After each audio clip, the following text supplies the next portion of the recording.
All right, viewers, on that note, we now shift focus to Karnataka, where sources to NewsX state that CM Siddaramaiah has now made his announcement that he has decided to resign to all his cabinet colleagues and legislators who had joined him for the breakfast meeting.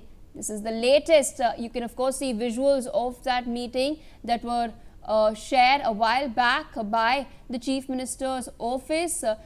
DK Shivakumar hugging CM Siddaramaiah, touching his feet.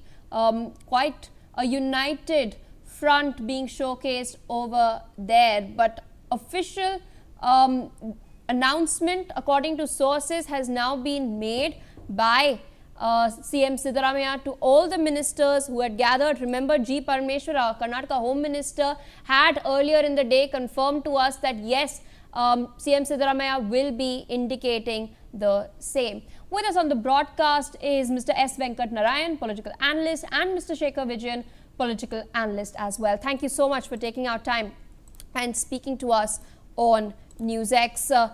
High-octane developments we've seen in both Delhi and Karnataka over the last couple of days. I'd like to rope in Mr. Venkat Narayan into the discussion over here. Something that Mr. Shekhar Vijayan had pointed out earlier is the fact that the BJP, the JDS are watching this very, very closely, because we do know that the 2028 polls are just 2 years away. What's also been in discussion is the fact that an OBC CM is now being told to step down, and he is likely to be offered a Rajya Sabha berth. How do you then think, with respect to 2028, will this really play out on the ground? Will the BJP cash in on this? Yeah, I think the transition looks like it's going to be very smooth. The fact that DK Shivakumar attended the breakfast meeting and gave Siddaramaiah a hug and touched Siddaramaiah's feet, you know, that is the ultimate kind of tribute a possible successor will pay to the person who is going to succeed. It seems to me that, you know, the crisis is over, and Siddaramaiah is going to resign at 3 o'clock or thereafter this afternoon. And the swearing in of Shivakumar is likely to happen on Saturday, as far as my information goes, Pia.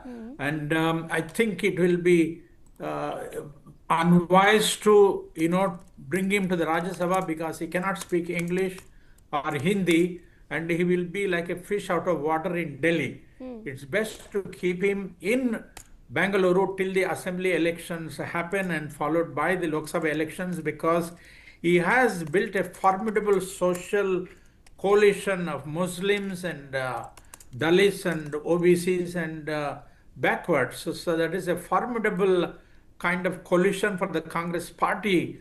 And 33% of the votes, 43% votes that the Congress party got in the 2023 election belong to this Ahinda coalition.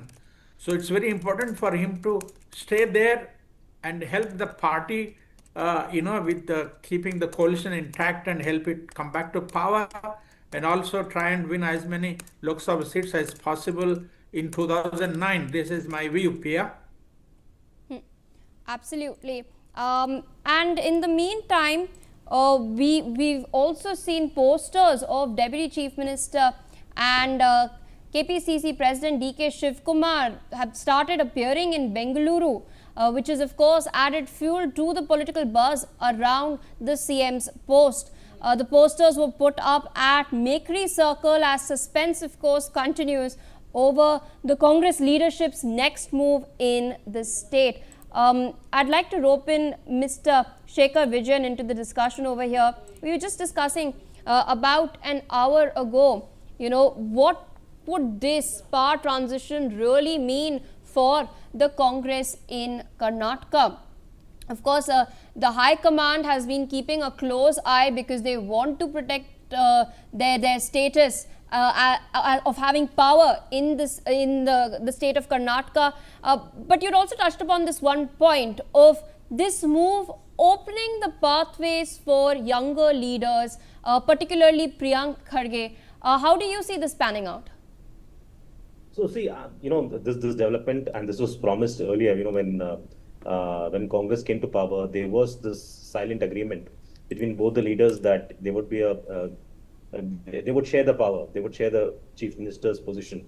But that didn't happen, and that's why this transition is happening right now. Now with DK Shivakumar coming into picture and with the supporters putting up posters, like you said, in Bakery Circle and all these vantage points in Bengaluru, it just goes to indicate that they want him to be crowned as the chief minister. Now, what he comes in with is obviously a lot of organizational power. In the last election, which happened in Karnataka and Bengaluru, he was really responsible for Congress winning. He brought in a lot of tactical acumen. He's been somebody who's been working from ground level up. He's been with Congress for a long time.